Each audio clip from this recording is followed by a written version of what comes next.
बिस्मिल्लाहिर्रहमानिर्रहीम, अस्सलाम वालेकुम। मैं गौहर सियासत के प्लेटफॉर्म से आपकी खिदमत में हाजिर हूँ। खबर यह है कि इस्लामाबाद की पार्लियामेंट हाउस से लेकर लाहौर की पंजाब असम्बली तक सब तरफ आर्टिकल 232 के चर्चे हैं। ये चर्चे क्यों हैं, ये क्या है, इस पर बात करेंगे। लेकिन इससे पहले मैं आपसे अर्ज करूं कि आसिफ जरदारी ने एक बार फिर सबको चित कर दिया पाए, सब नूं लम्या पाता है। और ख़ास तौर पे तो जो इमरान खान बड़ियां बड़का मारता सी कि जनाब जरदारी और इस्लामाबाद भाईओ लाहौर आया भी नहीं, तेन लम्या पाता है। वैसे आए लाहौर हुए हैं, लेकिन इमरान खान के साथ बहुत बुरी हुई है। कि मामले के ऊपर मैं आपको थोड़ी सी आगाही देता हूँ, लेकिन उससे पहले एक छोटा सा मामला हो रहा है यार चौधरियाँ ना बड़ी भैड़ी हो रही। अब आप अंदाज़ा लगाएं कि चौधरी परवेज़ लाई साहब जो कि अभी भी वज़ीर-ए-आला पंजाब तो हैं, लेकिन मैंने लगता कि हुण उन्होंने दिन रह गए थोड़े, यानी 1 या 2 या 3 मैक्सिमम, इससे ज़्यादा दिन वो वज़ीर-ए-आला रह नहीं सकते। लेकिन मामला यह है कि उनका बेटा जो पार्लियामेंट लीडर था, यानी चौधरी शुजात साहब का भांजा, उसको सर फारग कर दिया। चौधरी शुजात साहब ने पार्लियामेंट लीडरशिप से 5 रुकनी उनकी पार्लियामेंट पार्टी थी, उसके लीडर जो थे चौधरी मोहन साहब थे, वो चूँकि अपने दोस्तों के साथ बकौल मुस्लिम लीग नून के अता तारड़ के वो पाकिस्तान से फरार हैं, डॉलरों के बैग लेकर प्राइवेट जेट के ऊपर। लिहाजा वो अब चूँकि पाकिस्तान में तो हो नहीं सकते, इसलिए उनको फारग कर दिया। लेकिन असल वजह यह है कि जनाब एक ऑडियो लीक हुई थी आज से 2-3 रोज़ पहले। उस ऑडियो में ये इंकशाफ हुआ था कि चौधरी वजाहत साहब जो हैं वो अपने एक साहबजादे के साथ मिलकर फ़ोन पर गुफ्तगू कर रहे हैं कि एक बुढ़ी है जेड़ी को 80 साल की माई, मेरा ख्याल उनका नाम शायद फरा है, MNA है मुस्लिम लीग काफ की, उनको अगवा करने की, गैब करने की गुफ्तगू हो रही है कि जनाब या तो साढ़े नाल रल जे ते साडी पार्लियामेंट पार्टी के बंदे 3 हो जाएंगे, तो फिर साढ़ा जो असी कहांगे वो फैसला मन्या जाएगा, और अगर वो नहीं होती तो फिर उन्होंने गैब करता जाए। ये गुफ्तगू हो रही थी। और वो जो वजाहत साहब के साहबजादे थे वो कह रहे थे कि जी मैं मोहन भाई से बात करता हूँ, फिर गैब ही करा देंगे। तो ये गुफ्तगू थी। अगरचे इसके बाद तो नोटिस लिया जाना चाहिए था, वजाहत को बुलाया जाना चाहिए सी, उहदे बेटे को बुलाया जाना चाहिए सी, इस ऑडियो की फराजिक होनी चाहिए थी। लेकिन जो इस वक्त की हुकूमत है और जो मुतलका अदारे हैं सर, वो लीस्ट कंसर्न है कि क्या होने जा रहा है या क्या हो रहा है। हर पासे आपो ताब दा आलम है, और कोई किसी ने नहीं पूछा वजाहत से कि जनाब ये तुहाडी ऑडियो हैगी है, ये नहीं हैगी, आओ ना जरा दसो। अच्छा ऑडियो आ जाए भाजी किसी दी, तो चाहिए है वे कि जनाब वो बंदा कहे कि मेरे नाम के नाल ऑडियो पा रहे हो तुसी, ਇਹਦਾ फॉरेंसिक कराओ भाजी, ऐसा ना करो। खुद स्टेटमेंट देनी चाहिए, खुद जाना चाहिए दारों के पास कि सर फड़ो FIA साहब, मेहरबानी करो, ये डायरेक्टर साहब ये मेरे नाम के साथ ऑडियो मनसूखा चलाई जा रही है, इनू फड़ो, इनू चेक करो, मेरे ते नहीं खामा गल पा रही। क्योंकि उस खतून को कोई कुछ कर जाए, पै तो वजाहत साहब ते गई ना, लेकिन वजाहत साहब भी नहीं गए, उन्होंने साहबजादे भी नहीं गए, मोहन ने भी घेस वटी रखी। लिहाजा अब गल जी ना तकरीबन पक्की हुई पई है कि यह उस बुढ़ी को गैब करना चाहते हैं।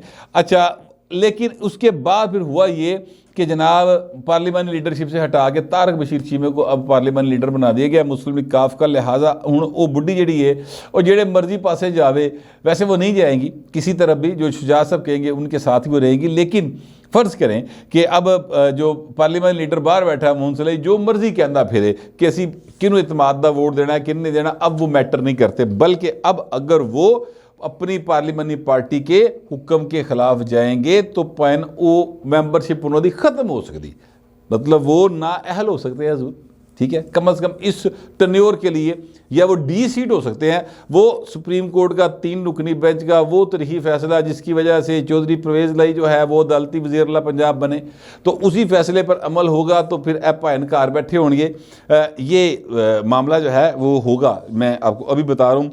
तो ये एक स्टेप जो है वो चौधरी शुजात साहब ने ले लिया। अच्छा, अब मैं आपसे अर्ज़ करूँ कि आसिफ जरदारी साहब जो मैंने कहा ना कि वो सबको चित कर गए हैं। देखिए जरदारी साहब सियासत की एक ऐसे खिलाड़ी हैं जिन्हों दियां चोर चालां जड़ियां ना वो कोई नहीं फड़ पाता।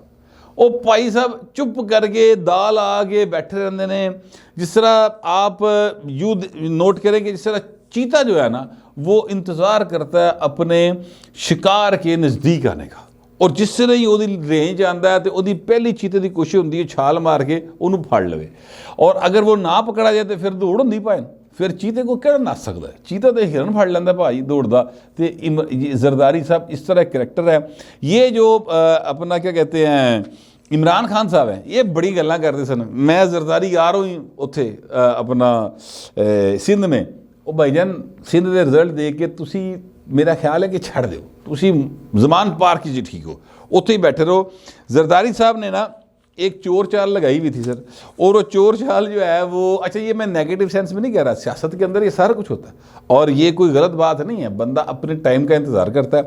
जरदारी साहब ने उस सारे सीन को इस तरह से क्रिएट किया कि जनाब ना मुखालफा नू समझ आई ना अपने नू समझ आई। अब टेक्निकली पंजाब आसिफ जरदारी की झोली में जा गिरेगा, ये मेरा अंदाज़ा भी है, मेरी गवेड़ भी है और मेरी खबर भी है जो मैं आपको दे रहा हूँ। वो कैसे आज था सर, दोनों जो हुकूमती और अपोजिशन के जो बेंचेस हैं उनकी 3-3 रुकनी कमेटी थी, उसका इजलास हुआ पंजाब असम्बली के अंदर। मैं भी वहाँ पे गया था, मौसम बड़ा खूबसूरत थी, सुहाना मौसम, बड़ी मेहरबानी की वहाँ के। मैं काफ़ी अर्से बाद चूँकि गया तो वहाँ पर जो उनके इंचार्ज हैं सिक्योरिटी के, उन्होंने मेहरबानी की, बड़ी अच्छी सी मुझे कॉफ़ी पिलाई वहाँ पे। खैर, तो वो जो इजलास हुआ सर, उस इजलास के अंदर राजा बिशारा साहब, असलम इकबाल साहब और एक और MPA, वो 3 थे उधर से, इधर से हसन मुर्तज़ा साहब थे, मलक अहमद साहब थे और मलक नदीम कामरान थे। इत्तफाक नहीं कर सके, इसलिए कि वो इत्तफाक होना ही नहीं था, क्योंकि तहरीक इंसाफ के लोग जो जहन बना के आए थे उस जहन से इत्तफाक नहीं हो सकता, वो आपस ही भी इत्तफाक नहीं कर सकते। अच्छा, अब उन्होंने कहा जी कि आप सुखेरा साहब को बना लें, ठीक है, अहमद नवाज सुखेरा अभी सिटिंग सेक्रेटरी हैं, उनको बना लें। पूछा मलक अहमद ने ज़राए के मुताबिक कि भाई ने किमें बना दिए, ये सिटिंग सेक्रेटरी, उनके रिज़ाइन कर देंगे, कोई मसले नहीं, उनके रिज़ाइन कर देंगे भाई ने, उस तो बाद 2 साल का फिर टाइम जी हजूर कि पे कर दो। और नहीं कोई टाइम नहीं गा, उनका सर वो आइन है, जी आइन में लिखा हुआ है, आर्टिकल बताया 63, देख लें, खुदा का वास्ता है। जो MPA बन सकेगा वही वज़ीर-ए-आला बन सकता है, और जो वज़ीर-ए-आला बन सकता है जो क्राइटेरिया उसके लिए है सर वही है, निगरान लिए भी है, ऐसा नहीं हो सकता।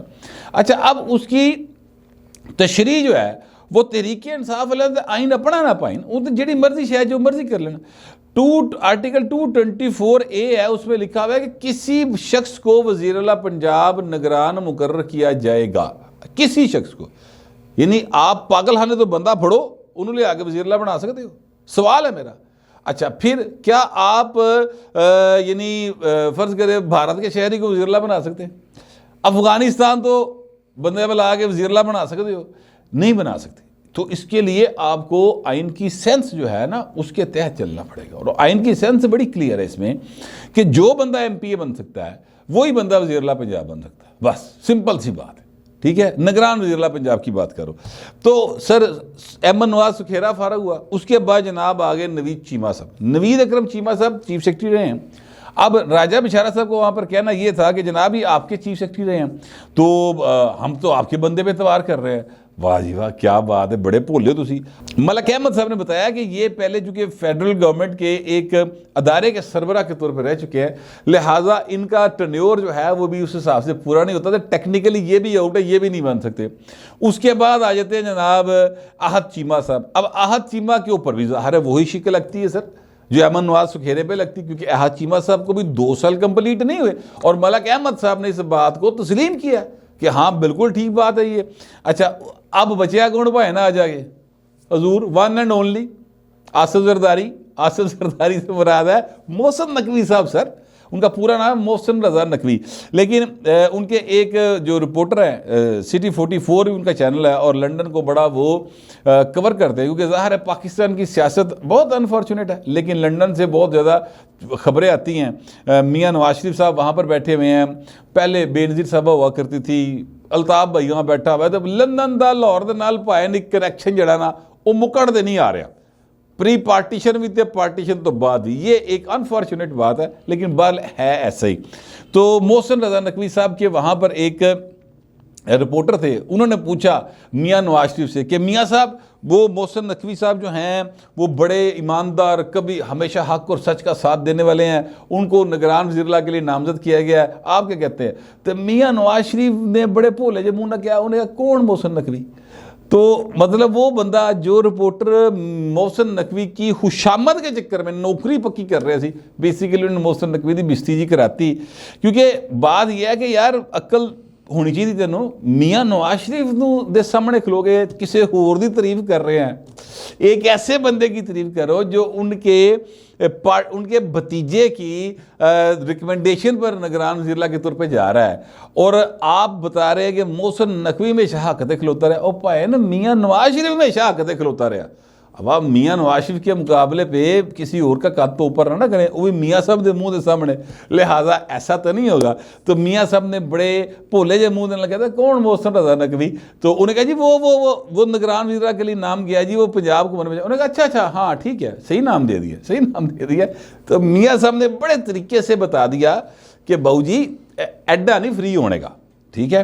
तो अब बहरहाल आसिफ जरदारी साहब के वो बड़े ही करीबी हैं, उनके दोस्त हैं। कुछ लोग ये कहते हैं कि जरदारी साहब का उन पर ट्रस्ट का लेवल उतना ही है, या मतलब ज़्यादा नहीं है तो उतना ही है जितना बिलावल दे होते हैं, इतने ज़्यादा करीबी हैं वो आसिफ जरदारी साहब के।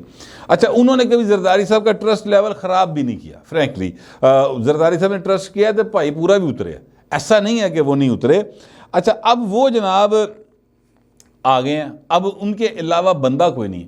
आइन के तहत ਜਿਹੜੇ 4 ना इलैक्शन कमीशन को जाने ना, उन्होंने दे विचों ही इलैक्शन कमीशन का बंदा देना जे, तो वह बंदा जे मोहसिन नकवी, बाकी 3 तो क्वालीफाई नहीं करते। लिहाजा सर आसिफ जरदारी जी जी लाई चोर चाल थी वो बाकायदा कामयाब हो गई है, और पंजाब इस तरह टेक्निकली देखा जाए तो आसिफ जरदारी साहब के झोली में आ गिरा है, और वो उनका जियाला एक वज़ीर आला होगा। ये मैं बात आपको जो कह रहा हूँ, आज मुस्लिम नून के कुछ दोस्तों के साथ मेरी मुलाकात हुई है, और उन्होंने इस बात को तस्लीम किया कि यार भट्ट साहब जरदारी साहब का बंदा वज़ीर आला असीं बना रहे हैं, देखो उन्होंने साडा एडा साथ दिता, फिर असीं निगरान वज़ारत आला दे ही सकने।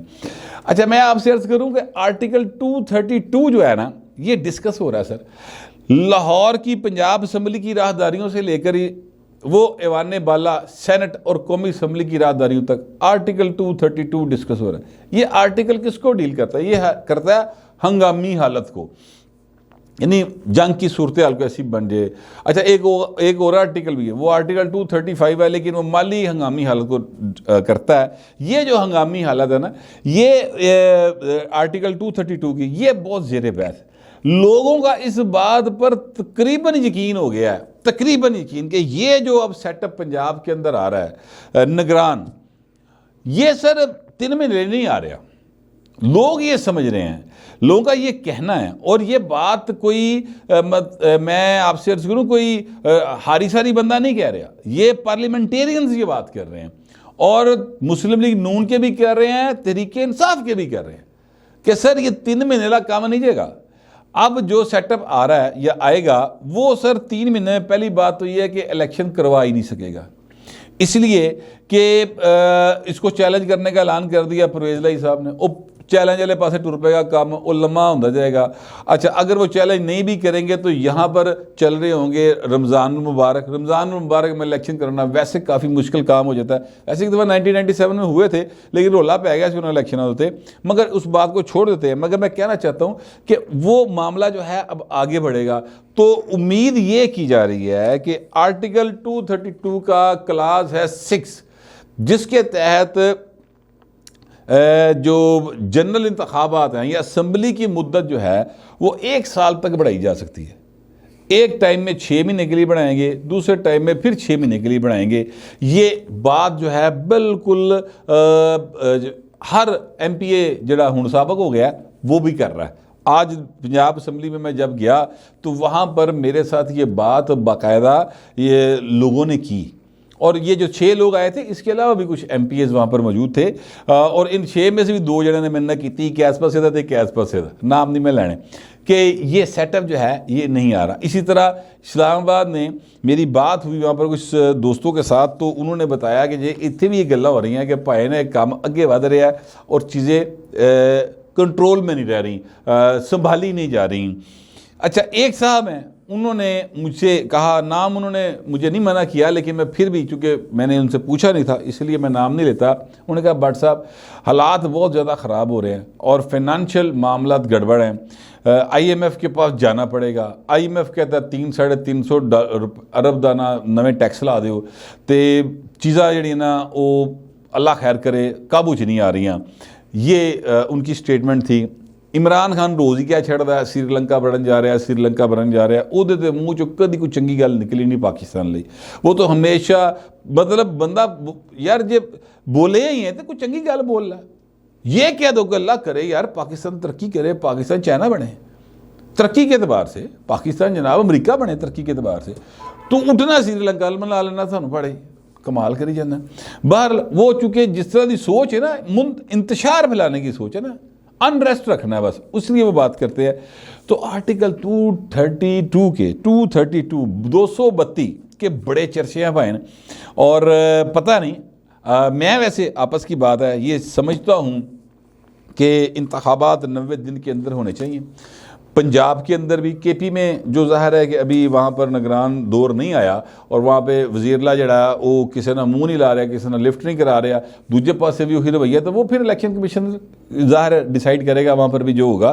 तो मैं समझता हूँ कि जहाँ जहाँ इलेक्शन रिक्वायर्ड है आइन के तहत, वहाँ पर विद इन टाइम होना चाहिए। लेकिन अगर विद इन टाइम ना भी हो तो आइन का एक और आर्टिकल है, आर्टिकल 254, इसका भी मैं कई दफ़ा हवाला दे चुका हूँ कि अगर टाइम बाढ़ भी हो जाए, वो जो है क्या कहते हैं आइन के मुकर्रर करदा वक्त से आगे भी चला जाए, तो लेकिन काम हो जाए बाद चो भी, तो उसको गैर आइनी तस्वर नहीं किया जाएगा। इसको आप यूँ समझ लें, मिसाल है, एक कहावत है कि सुबह का भूला शाम को घर आ जाए तो उसको भूला नहीं कहते, भोला कहते, तो भाई ने भोल पाने से काम अगे भी चला जाए ना गज़ीर हालात की वजह से, तो कोई ऐसा मसला नहीं है। आर्टिकल 232 और इससे होने वाली बातें, इसके नतीजे में कि जनाब इलेक्शन नहीं हो रहा, अगे जा रहा है, नून लीग को भी खतरा है, तरीके इंसाफ को भी खतरा है, पीपल्स पार्टी भी रोले गोले छे, इसके बावजूद मियाँ नवाज शरीफ की प्लानिंग पानी अपनी थां ते ने।